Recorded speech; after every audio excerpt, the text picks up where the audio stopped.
प्यार भरा राधे राधे। ये वीडियो हम सभी वैष्णवों के लिए बहुत महत्वपूर्ण है। इस वीडियो में हम चर्चा करेंगे अधिक मास की कृष्ण पक्ष की एकादशी का क्या फल है और क्या नियम है और कौन से दिन कौन सी तारीख को 11 या 12 को एकादशी का व्रत रखा जाएगा। तो आप लोग सभी श्रद्धा पूर्वक इस वीडियो को श्रवण करें।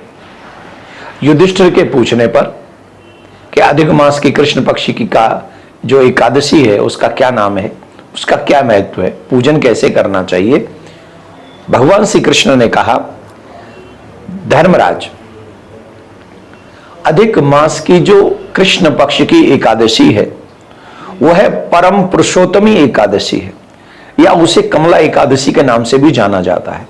जो भी मनुष्य इस एकादशी का व्रत करता है उसे अश्वमेध यज्ञ का फल मिलता है।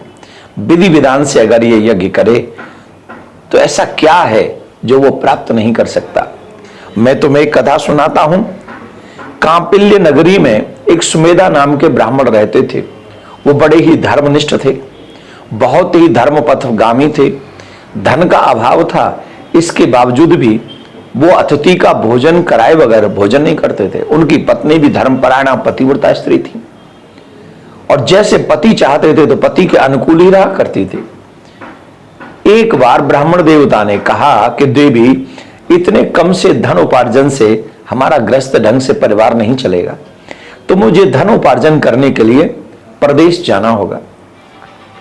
तब उनकी पत्नी जो धर्मपरायणा थी उन्होंने बहुत अच्छी बात कही, नाथ, इस संसार में मनुष्य को जितना भी मिलता है वो उसके प्रारब्ध के अनुसार, पूर्व जन्मों के कर्मों के अनुसार मिलता है। हमें और आपको ये गरीबी मिली है तो हमारे पूर्व जन्मों का ही संस्कार है। आप यहां रहिए या विदेश चले जाइए, भाग्य तो आपके साथ ही जाएगा। हमारे ब्रज में कहते हैं ना, कलकत्ता जाओ चाहे बंबई, भाग्य चले गो संगई। तो कहीं भी चले जाओ, जो बड़े होते हैं वो छोटे गांव से भी बड़े बन जाते हैं और जो नहीं होते हैं वो बड़े शहरों में रह के भी मिट जाते हैं। तो उनकी पत्नी की बात बहुत अच्छी थी ब्राह्मण देवता की। हमारा प्रारब्ध अगर होगा तो निश्चित हमें धन यहीं मिलेगा, और अगर नहीं होगा तो आप कहीं भी जाइए, नहीं मिलेगा। इस बात को सुनने के बाद ब्राह्मण को भी ये बात जच गई और ब्राह्मण देवता ने इस बात को एक्सेप्ट किया कि हाँ, यही बात सही है। पत्नी की ये बात को समझ के वो वहीं रहने लगे और धर्म पथ पर चलते हुए, धर्म के उस पथ पर वो अतिथि सेवा और जैसे चल रहा था चलते थे। एक दिन कौंडिल्य ऋषि उनके घर में पधारे और कौंडिल्य ऋषि को अपने यहां देखकर बड़े प्रसन्न हुए। उन्होंने उनके चरणों में नमन किया, वंदन किया, भोजन इत्यादि कराया, उनकी सेवा में की, उनका आवभगत की। इससे ऋषि बड़े प्रसन्न हुए और कहा, हमसे कुछ मांगो, हम तुम्हें कुछ देना चाहते हैं। तो ब्राह्मण देवता ने कहा, महाराज, धन का अभाव है, इस धन के अभाव को कैसे मिटाया जाए, कृपा करके बताइए। तब ऋषि ने कहा, हे ब्राह्मण देवता, तुम्हें एक काम करना चाहिए। अधिक मास की कृष्ण पक्ष की जो एकादशी आती है, तुम्हें उस एकादशी का, मल मास के कृष्ण पक्ष की आने वाली पुरुषोत्तमी एकादशी का व्रत करना चाहिए। इस एकादशी के व्रत में वो बल है, वो प्रभाव है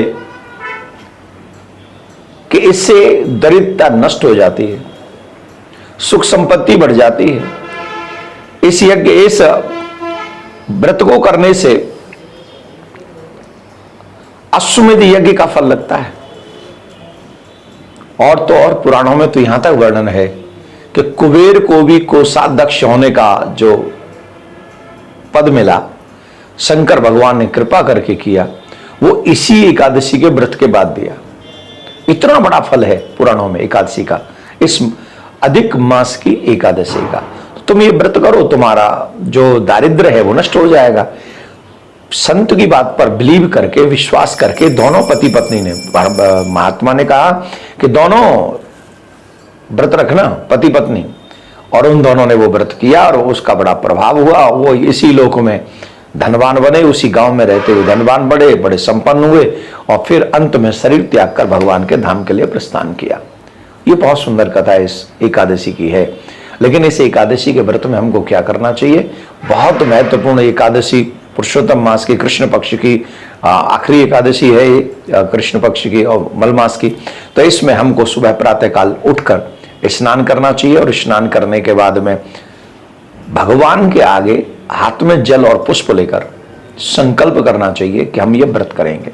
फिर लक्ष्मी नारायण का पूजन करना चाहिए और लक्ष्मी नारायण का पूजन करके मीन्स राधा कृष्ण का, सीताराम जी का पूजन करके, जो भी आपके इष्ट हों उनका पूजन करके उनकी पूजा करनी चाहिए, उनका सेवन करना चाहिए, उनकी आरती वंदन करना चाहिए, उनको भोग लगाना चाहिए। भोग में तुलसी दल डालना चाहिए, फलाहारी उनको भोग लगाना चाहिए उस दिन। एक और बड़ी बात है, हो सके तो उस दिन भगवान को जितने ज्यादा से ज्यादा हो सके तुलसी दल अर्पित करें और पीली मिठाई का भोग भगवान को लगाएं। इससे नारायण बड़े जल्दी प्रसन्न होते हैं। फिर रात्रि में जागरण करें, सत्य का पालन करें, ब्रह्मचर्य का पालन करें, पृथ्वी पर शयन करें, बैठें। इन नियमों के साथ जब आप एकादशी का व्रत करेंगे तो आप जो भी चाहेंगे वो आपको प्राप्त होगा और अंत में भगवान के धाम की प्राप्ति होगी। ये इतनी सुंदर एकादशी का, तो इस एकादशी पे हमें जाप करना है, यज्ञ करना है, पूजन करना है, दान करना है। हो सके तो तुलसी अर्चन, शालिग्राम का तुलसी अर्चन आप लोग करें, जितना ज्यादा कर सकते हैं करें, और विष्णु सहस्त्र नाम का पाठ करें, जो भी अच्छा कर सके। ओम नमो भगवते वासुदेवाय या अपने गुरु मंत्र का जाप ज्यादा से ज्यादा करें। लेकिन एकादशी का व्रत करते समय एकादशी की कथा जरूर सुने। कई लोग सिर्फ व्रत करते हैं, कथा नहीं सुनते। जागरण करेंगे तो और इसका लाभ ज्यादा होगा। तो इन नियमों के साथ में आप व्रत करें और व्रत जो होगा वो 12 तारीख को होगा। एकादशी का व्रत हम 12 जून को करेंगे और इसका जो पारायण है वो पारायण हम लोग 13 तारीख को करेंगे और पारायण का समय होगा 5:28 से 7:50 तक। प्रिया कांजू आपकी मनोकामना पूर्ण करें।